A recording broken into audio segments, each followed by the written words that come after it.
نبيل محروس، رئيس مجلس أمناء مؤسسة ازرع شجرة. احنا بصدد مكان موجود في حدائق القبة. المكان ده كان فيه مهملات ورطش وزبالة.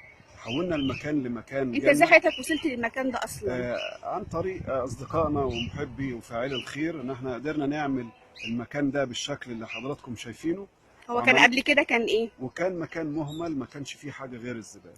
فاشتغلنا في المكان هنا فريق عمل من حوالي 30 شخص مقاتل على الفكرة، وحولناه إلى مركز لتنمية المهارات الإبداعية.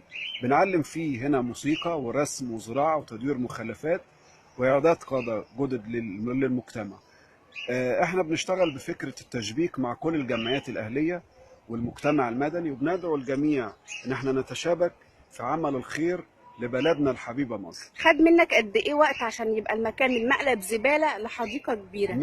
من 1/3/2016 بدأنا ندخل المكان. 1/6/2016 قعدنا 3 شهور نشتغل بفريق عمل 30 شخص في 3 شهور، وحولناه للمكان اللي حضراتكم شايفينه. يعني انت من رأيك ان لو كل واحد فكر ان هو يجدد في بلده يقدر يعمل حاجة؟ احنا نقدر، واحنا رافعين شعار قد التحدي.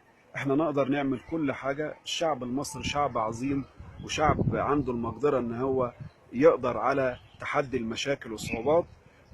لكن احنا الفترة اللي جاية دي هنشتغل شغل كتير للبلد، بس محتاجين ايديكم تبقى معانا. ان شاء الله بإذن الله، ورسالتك هتوصل بإذن الله.